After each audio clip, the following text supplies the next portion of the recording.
Today we have a camera with a bit of a difference. Here it is, Purma Special. It is a camera which you might have seen or might not have seen. If we take the lens cap off, we have this lens that pops out.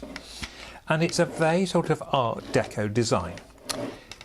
And it has a fascinating history. This camera is pre-war and was a camera which came into being where a Mr. Mayo and a Mr. Purma, one was a designer, one was a business person, basically got together and designed a unique camera. And you're probably asking, what is unique about this? It is quite a strange design. It takes 1:7 film, which is, you can still get hold of it, but it's quite difficult to get hold of 1:7. And it clips, a bit difficult to open this camera, it sort of clips there, and there, what do you see? If I set the shutter, you see it's almost like a metal focal plane. But if I tilt it this way, I'm going to have to bring the camera up slightly. And if I set the shutter here, that's a bit different. We have this. And we have that. Could it have any difference to the sound? And what happens if I put it the other way up? Oh, that's strange.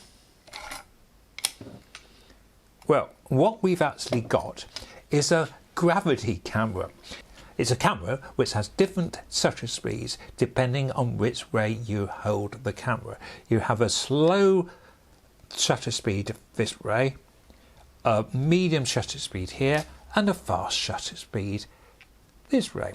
And that is all indicated on the back here: slow, medium and fast. The slow is 1/25th of a second, the fast is 1/100th of a second, and the medium is supposed to be 101/150th of a second. So these are interesting and quite widely spaced shutter speeds.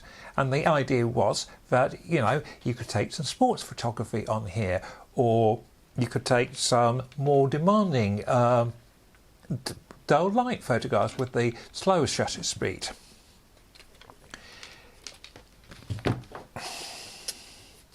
I mentioned loading the camera, you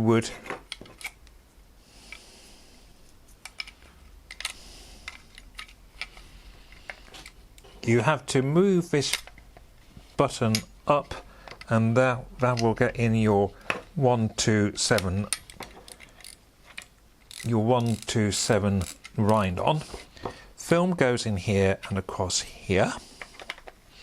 Now, this is the slight complication.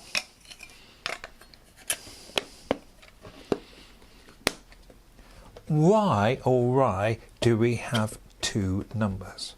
Well, if you look at, we've got a relatively small frame here. Smaller than the traditional 4x4. And when we rind the film, we rind to number 1 here, and then take a photograph, then we rind to number 1 in the second window. Then we rind to number 2 and number 2, number 3, number 3, and so on. I have used the deluxe version of this. I had a very old film, 1:7 film, which I think was about 20 years old. Let's see what happened when I actually tried to use this camera. Unfortunately, the film I used was very, very out of date. I think it was dated something like 1986. However, I did manage to get a few photos on, and this is absolutely, well, I say it's fine. It is fine. You can tell the building. This is another pub in Corfe Castle. you can see the sort of motted effect of the film, and I did slightly adjust the blacks in Photoshop. However, it does show that the camera is usable. You can see the problems with this image. It's rather mottled and it could be far better. However, we still get an image, and the final image has the which is a different image. Again, there was issues with the film. However, it did prove that the camera does work, even with three very different shutter speeds. It's a really interesting camera, and if you see one, hopefully you now know a tiny bit more about the Purma or Purma.